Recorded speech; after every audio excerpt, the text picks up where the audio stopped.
Philippe de Laperouse, what do investors like about Australian agriculture and what boxes doesn't it tick? The advantages that Australia represents for investors looking to invest in agribusiness are the fact that first, profitability isn't dependent on subsidies. So it's a free market. It's not dependent on government subsidies. So that may be viewed to a certain extent, in some as a negative, because there isn't a backstop, if you will, or a floor in terms of losses on crop production or whatever. But I think that's attractive. I think that the availability of large parcels is potentially very attractive. Because aggregation represents a cost if you're aggregating small parcels. So that's attractive. You have a farmer class, a class of farmers and operators that are experienced. But I think that one of the negatives there might be that there may be a shrinking population. And then I think one of the, obviously, the one opportunity that's been highlighted by the government, and rightly so, is its proximity to major destination markets, both for crops as well as for value-added products such as animal protein, milk, meat, and eggs. I think that one of the issues or challenges for Australia is that to date, a lot of the opportunities that have been presented to investors tend to be situations where cropland is integrated into a larger scheme, which includes animal grazing or animal protein production. And what a lot of institutional investors are looking for is to be able to eliminate, particularly if they're starting off from scratch in a market, the operating risk.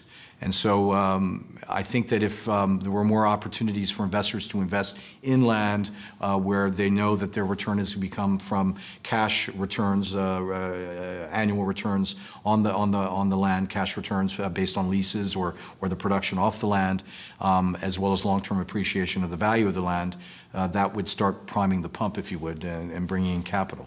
Well, we're having a debate in Australia about foreign investment in agriculture and food industries. How much of the investment money looking for a home in agriculture at the moment is coming from other sovereign wealth funds or companies connected directly to governments? Well, I think there is a lot of capital that would be interested in sovereign wealth funds, particularly in the Middle East. They have initially, their initial forays were into Eastern Africa. What happened and occurred, and also into the former Soviet Union, and in both situations or both regions, I think I've sensed a pullback on the part of sovereign wealth funds for two reasons. One, in East Africa because of the negative publicity, and I spoke about that during the conference, that reputational risk is a big issue for particularly where you have a lot of exposure, media exposure. So I think that the focus on food security is an issue for sovereign wealth investors as well as large family offices in the Middle East. It's not an issue for investors in North America or Europe who see their investment basically as a return from production of farm or crops that are sold into the market. Whereas food security is more a sensitive issue for those countries. And so, and I think that it does raise issues for governments, particularly as an example in South America, where they look at sovereign wealth funds coming in. It's not, I wouldn't see them investing in the US, for instance, because of the political sensitivities.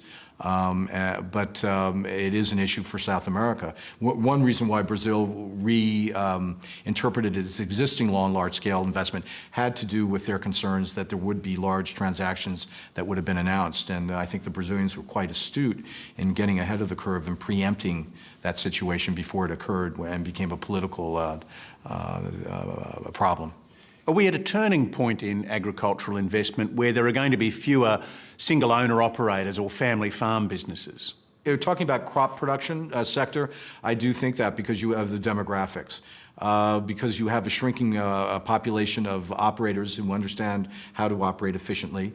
You have young operators coming into the marketplace, and I'll cite in as an example, in the U.S., you may have, let's say, a family where some of the children don't decide to stay on the farm. They pursue other careers. Maybe there is one of the children that decides to take up the family farm and continue on and farms on behalf of the family. But typically what they're doing, because of efficiencies in the system, they typically are looking to, and most farmers who are operating today lease land. So they're not just farming their own farmland they own, they're leasing land. But because of the scale involved in agriculture and the opportunities to achieve higher returns with a larger scale because of the equipment, capital goods that are required, they're looking to farm more land. And so they're looking for capital to be able to either acquire land or to lease it. Some of these younger farmers that are coming up need access to capital, and that's, I think, the role that passive capital can play.